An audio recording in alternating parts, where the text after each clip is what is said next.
తిరుమల తిరుపతి దేవస్థానంలో భక్తుల రద్దీ కొనసాగుతోంది. శిలాతోరణం వరకు భక్తుల క్యూ లైన్లో వేచి చూస్తున్నారు.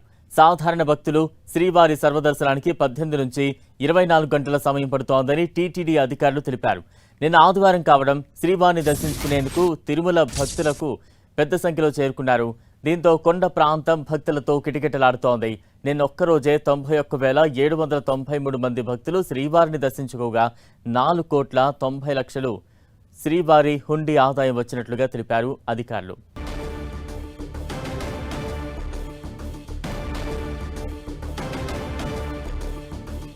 తిరుమల కొండలన్నీ కూడా భక్తులతో కిటకిటలాడుతూ ఉన్నాయి. నిన్న శ్రీవారిని 91,793 మంది భక్తులు దర్శించుకున్నారు. ప్రస్తుతం విజువల్స్ చూస్తూ ఉన్నాం. ఎటు చూసినా కూడా భక్తుల తాకిడితో తిరుమల కొండలన్నీ కూడా కిరకిలలాడుతూ ఉన్నాయి. నిన్న ఒక్కరోజే శ్రీవారి హుండీ ఆదాయం 4,90,00,000 వరకు వచ్చింది. శిలాతోరణం వరకు కూడా భక్తుల క్యూ లైన్లో వేచి చూస్తూ ఉన్నారు.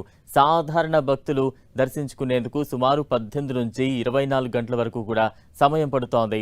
ప్రస్తుతం తిరుమలలో అయితే భక్తుల రద్దీ కొనసాగుతోంది. నిన్న ఆదివారం కావడంతో భక్తుల రద్దీ ఎక్కువగా ఉంది. ఈ రోజు కూడా అదే సిచ్యువేషన్ కనిపిస్తోంది. దర్శనానికి 18 నుంచి 24 గంటల వరకు కూడా సమయం పడుతోంది. శిలాతోరణం వరకు కూడా శ్రీవారిని దర్శించుకునేందుకు భక్తులు క్యూ లైన్లో వేచి ఉన్నారు.